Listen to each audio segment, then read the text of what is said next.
Welcome to Let's Talk About Love, Stories from Everywhere. I'm your host, Jill Ferguson, and today I have a fabulous guest. Join me in welcoming Scott Stabile. Thanks, Jill. I'm happy to be here with you. I'm so excited I met you back in 2017. Is that when it was? Yeah, I wasn't even sure what year. Yeah, wow. yeah. And I was officiating a wedding that you happened to be a guest at. Yeah. And the groom said, "You need to meet my friend Scott." And so he put us together. And at that time, we had a chat for a little while. And you gave me a copy of this fabulous book called Just Love. It's got gorgeous photos in it. And tell me a little bit about how this book came about.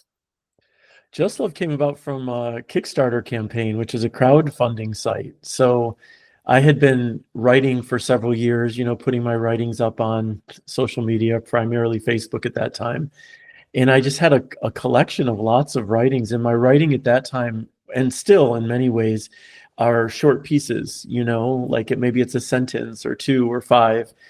And I thought, well, I want to create something with my writing. And what came to me at the time to create was more of a coffee table book, like what you just held up. So I reached out to photographers all over the place and they gave me a license to use their photos for free, which was lovely at the time. I sent them all books.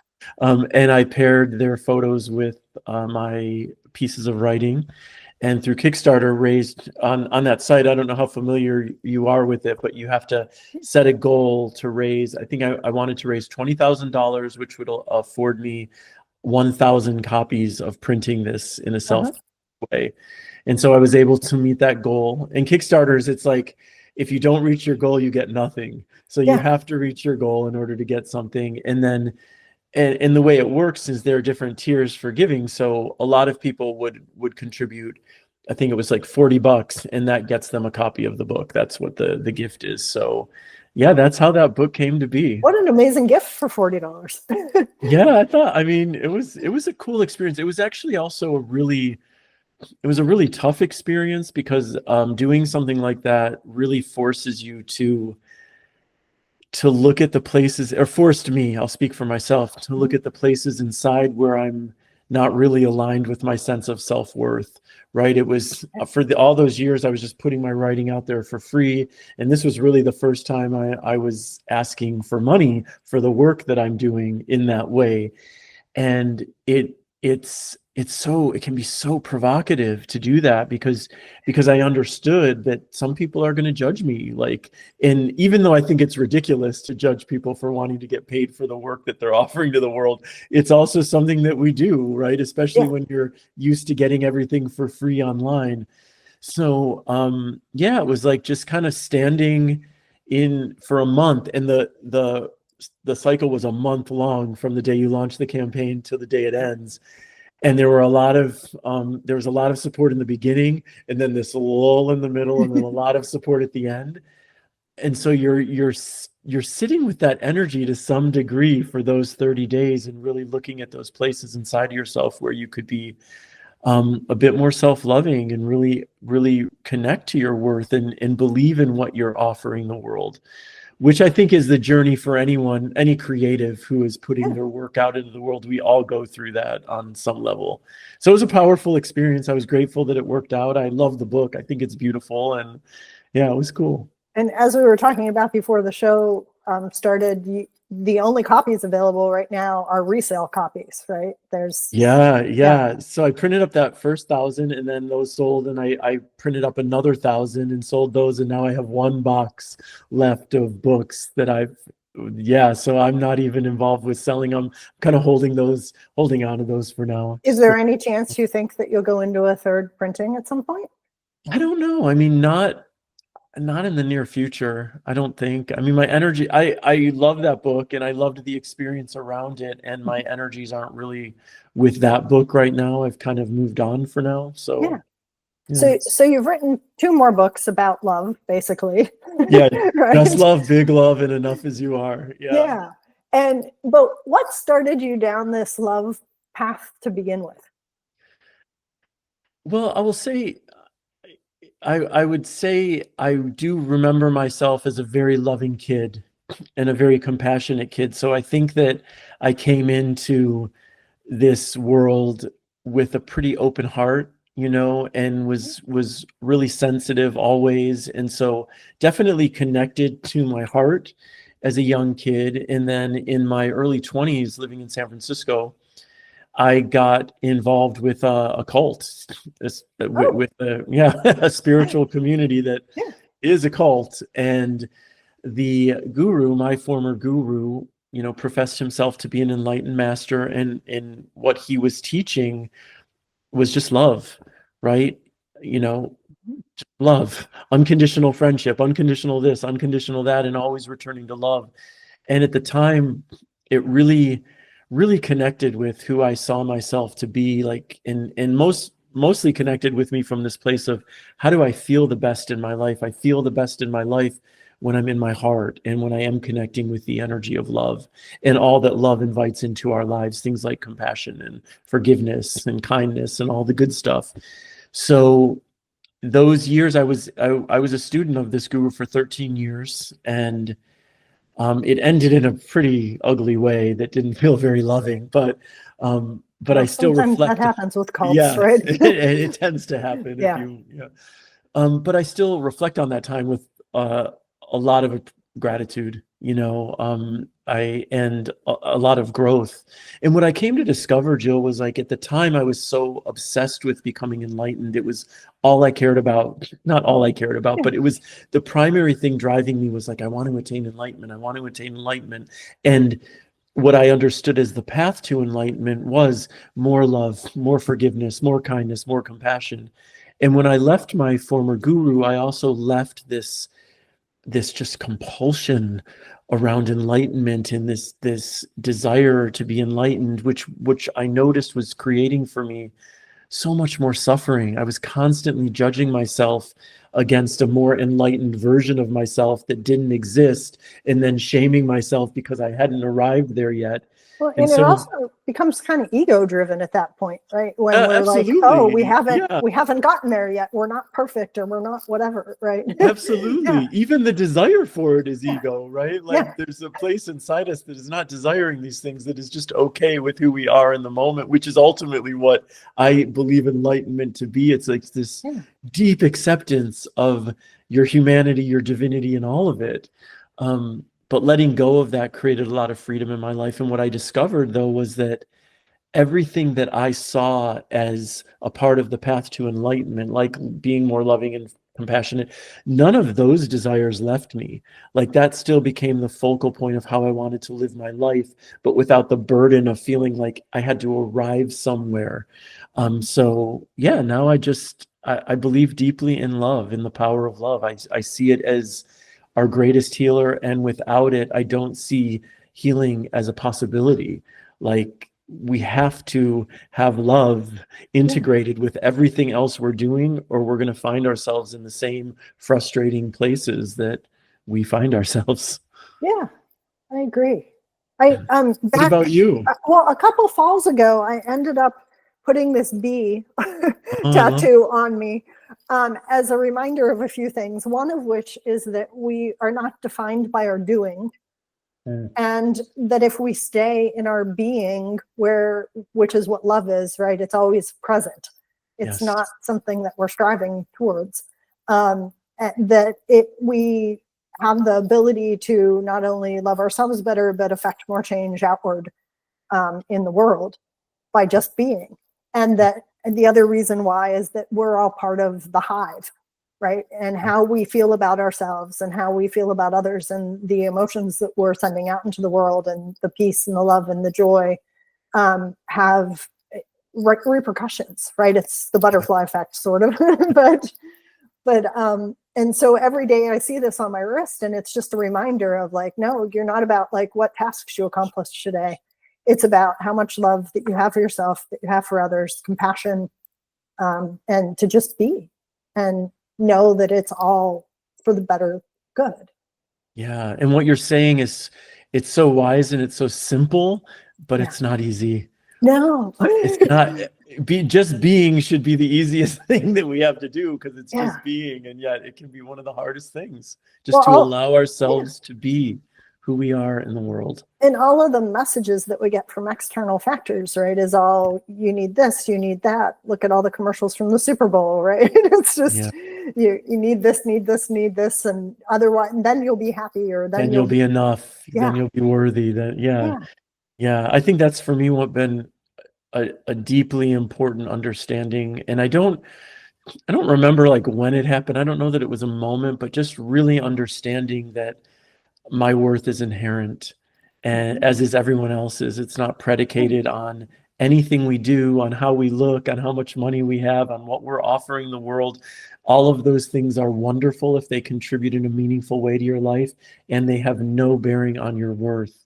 And I think when we really come to understand that we are worthy as we are enough as we are, the way we're able to move through the world changes completely, and how we show up and what we're able to offer changes completely from that worthy place. You know? Yeah. So talk to me about the two books that you mentioned, just kind of glossed over the titles, but talk to me about those, because they have some big hitting, you had some friends in high places, right? Glennon Doyle's made comments about you, I think.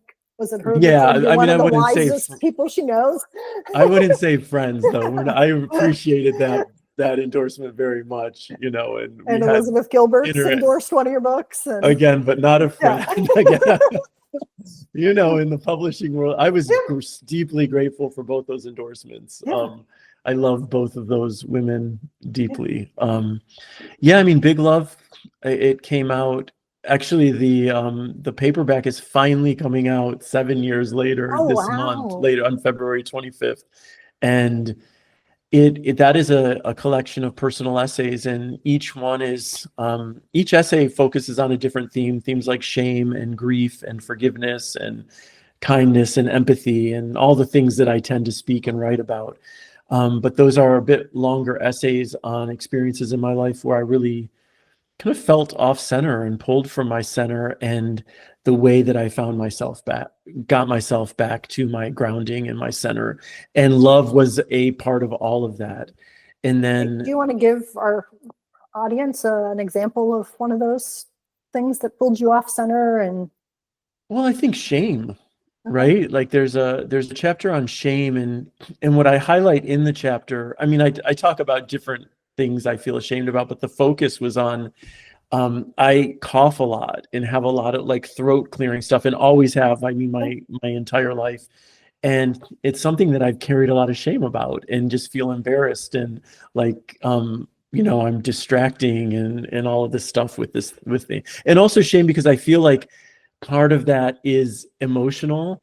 And so it's like what in me is unable to transcend this physical manifestation of an emotional block. So there was judgment around that as well. So that's what I highlight in the chapter. And then just understanding that shame is not alive in the energy of love. Like these things that we struggle with, like shame and fear and insecurity and whatever else, they're all ego creations. They're all mental creations. And that when we are resting in our hearts, when we're resting in love and allowing the voice of love to come through, there's no possibility for shame. It's just acceptance, right? It's just like, okay, this too is okay. You are human. This is okay. And so for me, like part of the way I've come into good relationship with myself is just been to really prioritize self-love, really prioritize my relationship with myself, and become aware of when I'm on that cycle of self-abuse in my mind. In the moment I have awareness is the moment that there's opportunity to shift, an opportunity to offer myself love. Or if I'm unable to do that in the moment, if I'm so steeped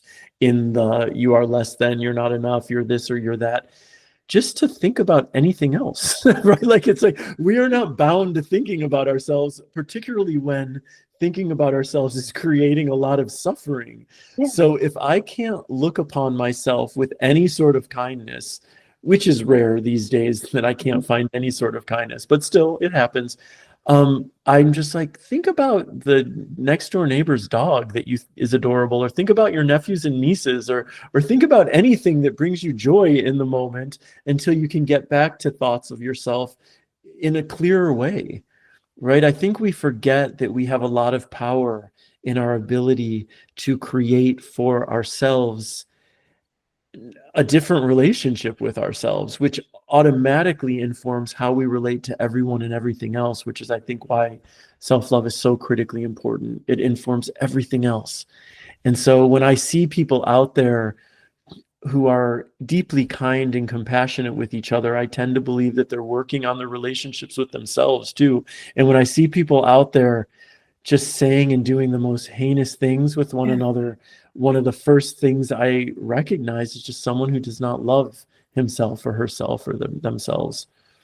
Yeah, I totally am on that same wavelength with you and belief system, because yeah, it's just, you can't treat others horribly if you love yourself. It's It's not not possible. possible, Yeah, right? It's not possible. because you realize the interconnectedness of everybody and everything. Yeah, It's yeah, just, and I think you brought up a good point, because I know there's a lot of people who think, like, once they get a thought in their head and get stuck on that thought, that their brain or their mind is taking over themselves, right? And it's like they don't have any choices in the matter. yeah. And it's like, no, you, as you so eloquently stated, you can redirect your head to say, hey, no, we're going to look at this and focus on this and this thing that, yeah, I'm grateful for, or that matters to me, as opposed to what, your mind's beating you up on. Absolutely. And that's not to, I'm not in any way encouraging denial of Mhm. what's happening within us, but it's also just about recognizing there are moments when we're so steeped in the egoic abuse that sitting in it is actually not helpful. It's not Yeah. doing anything for us. If we're able to look at what we're struggling with from a perspective of like, oh, my trigger was activated, what is that, what's showing up in me, and is there a possibility of to create some healing or some growth from this situation? That's a very valuable way to be with the mental stuff going on. But so often that's not what we're doing. So often we're just believing our thoughts when our thoughts are saying, you're not enough, you're a loser, you're a waste. And how does it ever serve us to believe that? It doesn't. And in part because it's all lies. Like what I deeply have come to understand is that any suggestion by my mind in any way that I am unworthy is a lie. If it is any way that it is saying I'm not enough, it's a lie. So why give my energy to believing those lies when I can then, the invitation for me in those moments is like, how can I get back into my heart, where I know what is true? Because the communication from the heart, the communication from love is always that you're enough, honey. You're beautiful just as you are. You're worthy just as you are. You're needed just as you are. You matter just as you are. And so for me, for those of you watching who may be struggling to be in a good, loving relationship with yourself, the invitation is always like, how can you get a deeper connection to your heart going? And for me, some of the ways I do that is like prayer, Mhm. right? Like if I want the energy of my heart in my life in a bigger way than it is, I'm going to take the time to pray. Hey, heart, hey, love, thank you for what you're doing, and I need you more. I'm lost in my mind right now. I'm lost in these false beliefs about who I am. Can you offer me your wisdom? Can you offer me your love? Like, write letters to your heart, write letters from your heart. You brought up Elizabeth Gilbert. She has a wonderful newsletter that's called Letters from Love, and it's a practice she's done for decades, and it's a practice I do, and it's beautiful, where you really take the time to rest in your heart and then write to yourself, dear Jill, this is your heart speaking, and here's what I want you to know. That's a And you just beautiful let your, suggestion. yeah, you just let your love shine its light on you, and you will know if you're in your head and not your heart, if there's any judgment, if there's any criticism. The energy of love is pure, it's positive, it's supportive. It will be your biggest cheerleader if you allow it to be.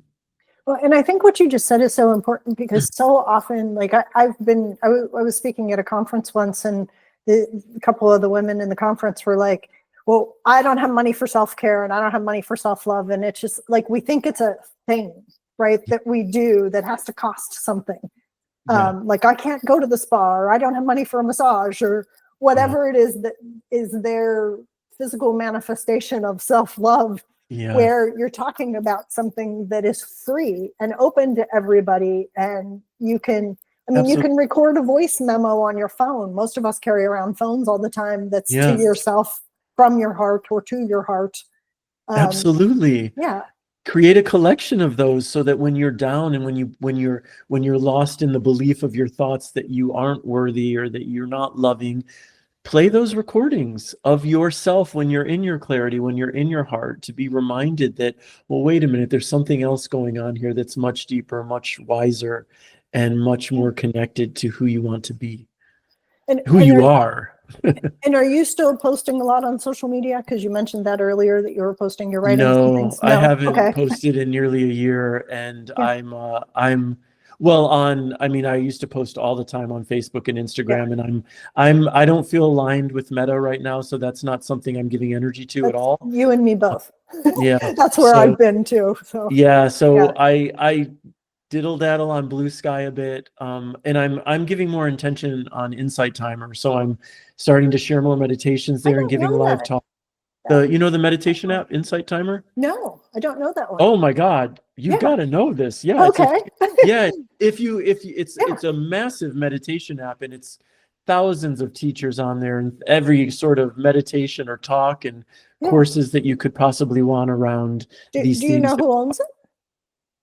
I don't know. I don't know in my head, but my friend, who's kind of one of the big faces on Insight Timer, is a meditation teacher. He knows the team that started it and owns it, and he says they're just wonderful people. Good. So it just feels aligned with me. And I have a newsletter on Substack called Bigger Love that feels aligned with me. So I'm just trying to really, I mean, that's one of the ways we love ourselves too, is we really check in with ourselves and how the choices that we're making make us feel. And when I noticed when I was going on the Meta platforms, I was just like, and this is not a judgment of anyone's choice to be wherever they are and on whatever social media platforms, but for me, it just doesn't feel good.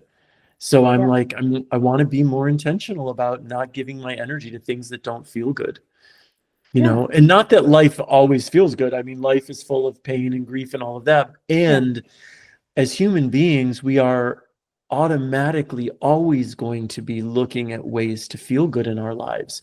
And one of the most direct ways we can do that is by paying attention to how we feel, and then asking ourselves, well, what am I doing right now that's creating this feeling? Or what am I thinking about right now that's creating this feeling? And hold open the possibility of making different choices that are more aligned with joy, with meaning, with connection, and eliminating those habits that are less aligned. And then beyond all of that, remembering, and this for me is the great gift of self-love, is that no matter what you're choosing, you can love yourself. If you're making choices that you recognize are unhealthy, in those moments, rather than beating yourself up or shaming yourself, you can still offer yourself a lot of grace and a lot of love, and the reminder that you're human, right? Like, we all make unhealthy choices. We all do things that we know are not in our best interest. We don't have to beat ourselves up because of that. It's the most human thing. So we just acknowledge it and let it go, right? Again, simple to say, yes, ideally. But I do see, Jill, self-love as a skill. And so for me, like any skill, the more you practice at it, the better you become. And I feel I can say that confidently just based on where I am in my life in relationship to myself versus where I was a year ago or 5 years ago or 10. It's like, I still have a self-abusive mind, but for me, what's changed is how I relate to my mind and how I relate to my thoughts. I just don't give them the energy that I used to give them. And sometimes I do. Sometimes all the tools in the world that I know don't help me out of a dark spot. And when that happens, I return to one of my favorite mantras, which is just, this too shall pass. And that's all I can hold on to sometimes. And it always does pass. Yeah. So are you teaching any classes or workshops on self-love? Yeah, actually. I mean, I mean, I guide breath work, so I've gotten back into doing that about weekly on an Okay. online breath work session, which is, I It's can't recommend. late in the evening, I saw. It's 9 o'clock Eastern. Yeah. Yeah. Yeah. Because I wanted to get the West Coast people to, and 5 was a little, I was doing it at 8, but now it's at 9. Yeah. And I've got a few different workshops coming up. I have an in-person workshop just outside of Chicago called Enough As You Are, which is a self-love workshop. What month is Uh, that one? that's on Saturday, April 5th. Okay. And then I have an online workshop on March 9th called Inward, and that's using writing for self-reflection it's a really beautiful workshop. I've given this many times, and you don't have to be a writer for it, but what I've noticed is that, the prompts I provide, and they're always different workshop to workshop, but people not only go deep in their writing and self-reflection, but then in the sharing and the discussion, some really beautiful perspectives tend to come to light and beautiful community gets created.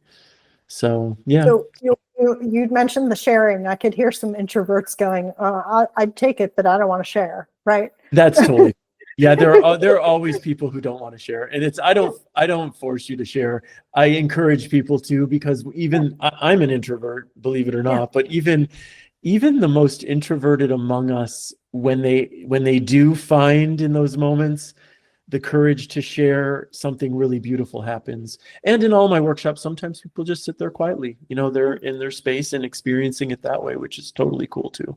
Well, and the connections are so important, right? Even if you're introverted, you still need connections with other humans. And to 100%. have connections with humans who are kind of on the same path that you are and exploring the same topics is really powerful. Absolutely. And at the very least, what comes from all the workshops I give, I would say, is that you really come to see how not alone you are in your experience. And there's something extremely healing and powerful about that, because I think sometimes when we're really lost in our darkness, or in our despair, in our insecurities and fears, our mind can try to suggest to us that what we're going through is unique, or that we're inherently flawed in a unique way, and there's something definitely wrong with us. And then we get in these circles with people who are sharing about very similar issues that they're going through, and we see like, this too is human. And that doesn't mean that we suddenly are beyond our misery, but there is something profound, and I suspect we all have had this experience in different ways. There's something profound about really seeing that you're not alone in the experience of what you're feeling, or you're not alone in this fear, that it's shared by hundreds or thousands, so. Yeah. And in our human experience, all of us have had some kind of trauma, right? Absolutely. That's all. Yeah. Absolutely. And just because somebody else may say, oh, that's not really traumatic, but if it was to you, it's still your trauma. Absolutely. Yeah. Yeah. And the only ways to heal through that, I think, are giving ourselves love and connecting with other people and realizing we're not alone in the journey. Yeah. And I mean, for me, that's one of the things that I appreciate the most about self-love, is that it helps us become much more courageous, because I find that I know no matter what I do at this point in my life, whatever changes I make, or chances I take, or risks I take, that on the other side of it, I'm going to have my back. Like, no, if I fall on my face trying to do something, if it's a massive failure, quote unquote, however you define failure, it's like, I know I've got my back, and that allows me to step forward with more courage in my life. It's like, when I know, if I believe that if I fail, I'm going to be my harshest critic, I might be that much less inclined to even take a chance, right? To even align with my heart and listen to those whispers and try anything, because I know on the other side, I'm going to be my biggest abuser. And when you can shift that dynamic with yourself, it's just incredible what types of connections and circumstances and possibilities that you're able to create in your life. I think the language you just used might be earth-shattering for some people, because I feel like some people, it never even occurs to them that they can have their own back. Yeah, and it's while true. they get stuck in their own heads and are nasty to themselves, they wouldn't necessarily frame that as being their own abuser, right? But yet, it's just the way of things, right? Like the labels are very accurate. And we do that, right? It's up to us to have our own backs, because nobody else is necessarily going to, right? If we can't give ourselves that grace and that latitude to try things and fail, or whatever failure means, or to try things and learn, right? Yeah, exactly. And even if others do have your back, that oftentimes isn't enough. If you don't have your own, you're still going to kowtow to your fear. So I just don't see, I don't know how, I can't think of a good reason not to prioritize your relationship with yourself. You are with yourself 24/7. You're either going to be your biggest supporter or your biggest detractor, or all the variations in between. Like, why not make that your priority, understanding that it is always in service of everyone. We know without question that when we feel rested, when we feel nourished, when we feel we are taken care of, that we show up in a better way for others in our lives, in the world in general.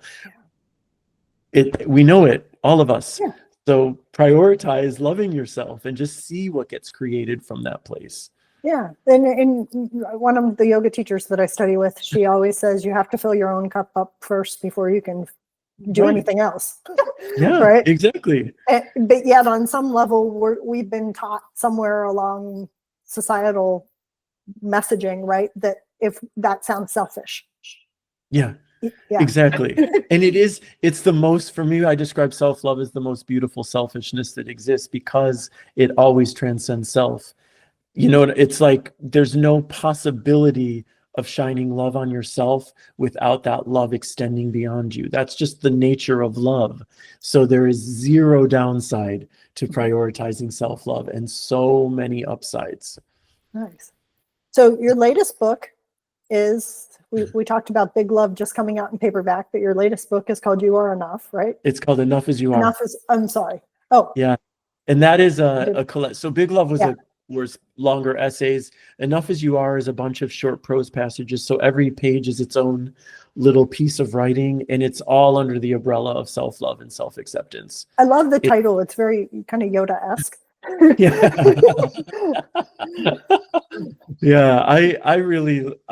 I love this book. It's kind of the style of book I think a lot of people who are picking up are choosing to approach it, rather than beginning to end, treating it as almost like an oracle deck. Like you can, hold it up to your heart if you want and open to a page, and then read that page and choose that to be something that you spend the day reflecting on, or the next 10 minutes or whatever. But again, and it's divided into 3 sections. So the first third are all second person writings to you. So it's a bit more cheerleader, like you are. And then the second section is it's called Me. So they're all first person, they're all I am. And that section's a bit more introspective, like looking at the places inside that are easy to dislike, right? Because love doesn't require us to like. And that's one of the things I appreciate so much about love too, is it's like, I have a very envious mind. I don't like my envious mind. I don't think that I'm ever going to like the part of me that is envious. And yet, rather than shaming it and trying to bury it, which is what I spent many years doing, I'm like, I can shine love on that part too. I understand that that's human to have an envious mind, and every other person on the planet deals with envy in their own way. And that too, I can welcome at my table of emotions and personality traits. And I just find that I've never shamed myself into healing, and I've often loved myself into a better way of being, and so Enough As You Are is looking at that. It's looking at it at a host of different ways that we might be inclined to decide, well, this is something that I'm not worthy of love about, and realizing, no, this too is, you can love. This too is human. This too is okay. So what's the third part of the book? And the third part is us. So it's all like we statements. And it's kind of a blend of the first two. It's like the third part's a bit more in moments like a call to action, like, let's wake up, people, right? Like let's start doing let's start doing the things that we're talking about here. So well, that's beautiful. What do you envision coming out of this book? What kind of Right. impact Well, are I you would say my hoping? intention for it is I would say my intention for all the work I do, which is like helping people to feel a bit more seen in their experience, Mhm. safe to be honest with themselves about their experience, and then also offering a lot of encouragement around the possibility of creating a much more loving relationship with yourself. And then naturally, by extension, a much more loving relationship with others in your life and the world in general. Because all of this, as much as I harp on and on about self-love, it's about much more than self, right? Like we look around. I trust I can speak for you when I say what I'm about to say, and for many watching, is that we see so much insanity in this world and so much division, and it does not resonate with how we want to be living. And so for me, it's like, how do we take responsibility as an establish an example of what we want to see, which is all we ultimately have control over, is what we're modeling. Yeah. So I look around and I see a world with lots of hatred and lots of shaming and lots of dehumanization, and a lot of that is beyond my control, most of it. Yeah. But what is within my control is the example I set. How am I showing up? Am I aligned with the words I'm speaking to you today? And when I'm unaligned, when I fall off the love train, how quickly can I get myself back? And can I take ownership of anything I might have said or done to someone while I was off the love train that could have been hurtful? And and for me, this is how we serve the world in a big way. This is, I mean, you spoke to this when we first started. It's like, this stuff matters. It's all energy, and it matters, and it serves the collective, or it does a disservice to the collective. So I want my choices to be of service, as much as possible. Yeah. I think that's beautiful. And I mean, that's why I started this social purpose company in the first place, Yeah, is because I saw that we need more love in the world, and we yeah, all need to be talking about love and spreading love. And I have a neighbor like 6 houses down that put up a sign that says, hatred will not make us great. Uh, mhm. and yes, that's a little political the way the sign looks, but Sure, sure. it's where if we really want to come into our power, and I use that in a very loving way, not a egocentric way, Yeah, to help save the planet and help the people. We're never going to do that through hatred and division and no. making everything other than us, right? No, it's just so wild, and we all know this intuitively. It's like we all, I believe, that if we really checked in with ourselves, what we'd come to acknowledge is that there's nothing we desire more than to love and be loved. Mhm. It is the deepest human desire, or one of the deepest Yeah, human desires. And we also, I believe, really understand intuitively that there is no greater force. Like, that is the answer. Love is the mhm. answer to the woes we see about us, but we don't act in alignment with that belief. And I think and for me, I believe it's because we see so many people who aren't acting in love that it feels like, well, love can't be enough unless 75% of us have agreed that love is enough and are deciding to act Yeah, that way. The other stuff we're seeing is going to be much louder. And yet, the only way to create these kind of tipping points is to stay rooted in your yeah, understanding of what matters. And for me, that really is like, stay rooted in love, continue to be a messenger of love, do what you can do from that place. And that's because that's what I feel called to do, yeah, right? Like that, my yeah, my calling is very specifically around preaching love and self-love in a host of different ways, because that also nourishes me. Someone could choose to spend their days meditating under an orange blossom tree, and that feels most aligned with their heart, and that's yeah, beautiful. Or someone can be working as a bank teller or in a convenience store, and yeah, they're committed to being kind with the people that they're interacting with, and sharing love that way, and letting the energy of that affect people. It all matters. yeah. That my brother's driving for Uber right now, and he's every person that gets into his car, he's determined to make their life happier and better each day. And I joked with him. I'm like, it sounds like we need to create a rideshare service called Uplift, where you know when you get I into love that. yeah, when you know when you call Uplift that you're going to have somebody who's going to speak just truth and love to you when you get in the car.